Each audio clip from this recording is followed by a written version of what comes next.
নমস্কার বন্ধুরা, আপনারা সবাই কেমন আছেন? অবশ্যই আপনারা ভালো আছেন। আজকে আমি পিহুর রান্নাবাটিতে আবার একটা নতুন রেসিপি নিয়ে চলে এলাম। আজকে আমি বানাবো এগ সোয়া মোগলাই। দেখে নিন এক ঝলকে কী কী লাগছে বানাতে। আগে থেকে সোয়াবিনটা আমি নুন দিয়ে সেদ্ধ করে বেটে নিয়েছিলাম, মিক্সিতে ভালো করে পেস্ট করে নিয়েছিলাম।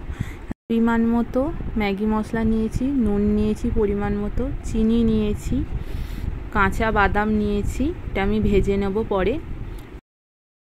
এখানে আমি টমেটো কাঁচা লঙ্কা একসাথে পেস্ট করে নিয়েছি, ঘি নিয়েছি পরিমাণ মতো, ধনে পাতা নিয়েছি, ক্যাপসিকাম নিয়েছি, পেঁয়াজ বাটা নিয়েছি, এখানে আমি আদা রসুনের পেস্ট নিয়েছি, সেদ্ধ করা আলু নিয়েছি একটা, টমেটো সস নিয়েছি,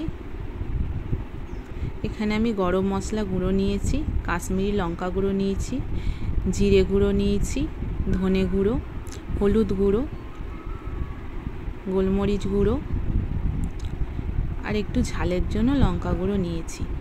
পরিমাণ মতো সব মশলাগুলো আমি দিয়ে দেবো। এবার এখানে আমি কড়াইতে তেল গরম করতে বসিয়ে দিলাম, সাদা তেল একটু গরম করে নিচ্ছি, দিয়ে আমি কাঁচা বাদামগুলো সব ভেজে নিচ্ছি। ভালো করে ভাজা হয়ে গেলে বাদামগুলো আমি তুলে নেব। দেখুন বাদামগুলো আমার ভাজা হয়ে গেছে। এবার আমি সর্ষের তেল দিয়ে দিলাম, এখানে পেঁয়াজ বাটাটা দিয়ে দিচ্ছি, দিয়ে ভালো করে ভেজে নেব। একটু ভালো করে আমি ভেজে নিচ্ছি। ভাজা হয়ে গেছে আমার এখানে পেঁয়াজ বাটাটা ভালো করে, দিয়ে আমি ক্যাপসিকামগুলো দিয়ে দিচ্ছি, ক্যাপসিকামের কুচিগুলো দিয়ে ভালো করে নেড়ে নিচ্ছি, নেড়ে ভেজে নেব ভালো করে। দেখুন ভালো করে আমি ভেজে নিচ্ছি ক্যাপসিকামটা। আমার ক্যাপসিকামটা ভাজা হয়ে গেছে। এবার আমি এখানে আদা রসুনের পেস্টটা দিয়ে দিচ্ছি পরিমাণ মতো। দেখুন দিয়ে আমি ভালো করে নেড়ে নেব, নেড়ে নিচ্ছি ভালো করে একটু, দিয়ে আদা রসুনের কাঁচা গন্ধটা একটু চলে গেলে এখানে আমি টমেটো পেস্টটা দিয়ে দেবো। দেখুন আমার একটু ভাজা ভাজা হয়ে গেছে, এখানে আমি এবার টমেটো পেস্টটা দিয়ে দিচ্ছি, দিয়ে আমি ভালো করে একটু নেড়ে নিচ্ছি। ভালো করে নেড়ে নিয়ে মশলাটা একটু কষিয়ে নেব। দেখুন ভালো করে ভেজে নিচ্ছি। মশলাটা আমার কষানো হয়ে গেছে, এখানে ভাজা ভাজা হয়ে গেছে। দেখুন ভালো করে ভেজে নিয়েছি। এবার আমি এখানে হলুদ দিচ্ছি পরিমাণ মতো, জিরে গুঁড়ো, ধনে গুঁড়ো, গোলমরিচ গুঁড়ো, লাল লঙ্কা গুঁড়ো, গরম মশলা, কাশ্মীরি লঙ্কা গুঁড়ো আমি দিয়ে দিচ্ছি।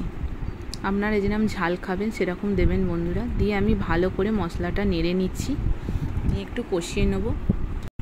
এবার আমি টমেটো সসটা দিয়ে দিচ্ছি, দিয়ে আমি ভালো করে একটু নেড়ে নিচ্ছি। দেখুন দিয়ে আমি ভালো করে একটু নেড়ে নিচ্ছি টমেটো সসটা দিয়ে। মশলাটা একটু ভাজা ভাজা হয়ে এসছে। এবার আমি এখানে পরিমাণ মতো নুনটা দিয়ে দিচ্ছি, দিয়ে আমরা ভালো করে একটু নেড়ে নেব নুনটা দিয়ে। দেখুন ভালো করে নেড়ে নিচ্ছি আমরা নুনটা দিয়ে। এবার আমি এখানে চিনি দিলাম স্বাদের জন্য, চিনি দিয়ে ভালো করে একটু নেড়ে নিচ্ছি। দেখুন মশলাটা কষার জন্য আমি একটু জল দিয়েছিলাম বন্ধুরা। দেখুন মশলাটা আমি ভালো করে কষিয়ে নিচ্ছি। এবার দেখুন মশলাটা ভালো করে কষিয়ে নিচ্ছি। মশলা থেকে তেল ছেড়ে এলে আমি এখানে সোয়াবিন বাটাগুড়টা দিয়ে দেবো পুরোটা। দেখুন দিয়ে দিচ্ছি সোয়াবিন বাটাটা, দিয়ে আমি ভালো করে একটু নেড়ে নিচ্ছি। যত মশলা কষাবেন তত ভালো টেস্ট আসবে। দেখুন মশলার সাথে ভালো করে আমি মিশিয়ে নিচ্ছি সোয়াবিন বাটাটা।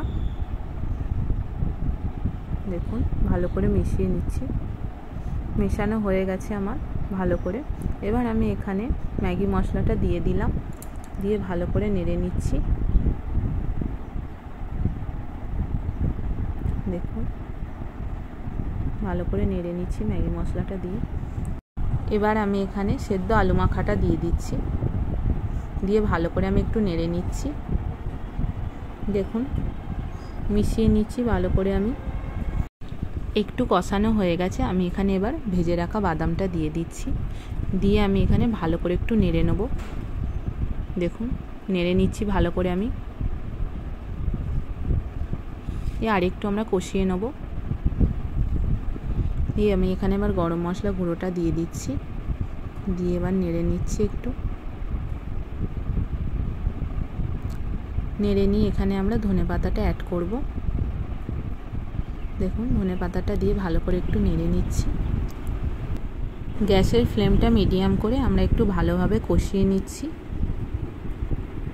দেখুন আমার ভালোভাবে কষানো হয়ে গেছে।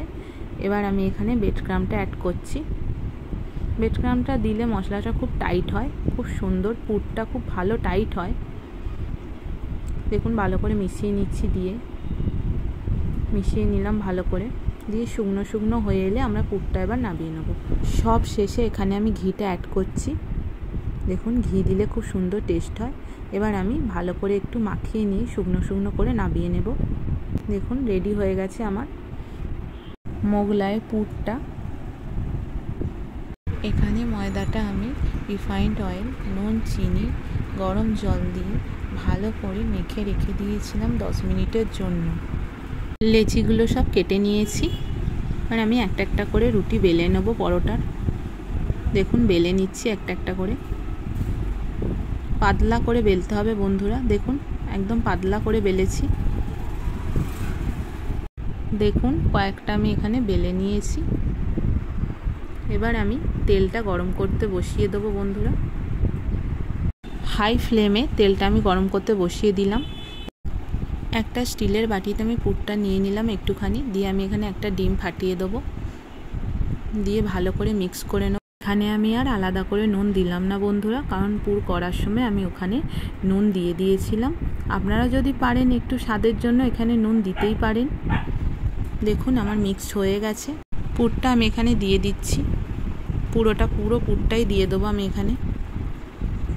দেখুন পুরো পুরটা দিয়ে আমি ভালো করে ছড়িয়ে নিলাম, নিয়ে আমি একে একে মোগলাই পরোটাগুলো গড়ে নিচ্ছি। দেখুন কিরম করে গড়ছি মোগলাই পরোটাগুলো।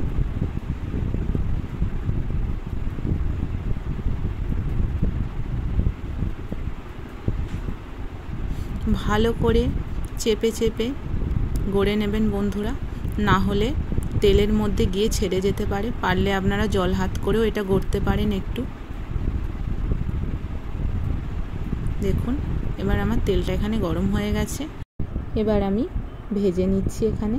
দেখুন দিয়ে দিলাম তেলে, দিয়ে ভালো করে আমি এপিট ওপিট ভেজে নেব। তাড়াহুড়ো করবেন না বন্ধুরা, তাহলে কিন্তু ভেতরটা কাঁচা থেকে যাবে। আমি যেরকম আস্তে আস্তে ভাজছি এপিট ওপিট ভালো করে ওরকম ভেজে নেবেন। দেখুন এপিট ওপিট করে ভালো করে লাল লাল করে ভেজে নিয়েছি। মিডিয়াম ফ্লেমে ভাজবেন।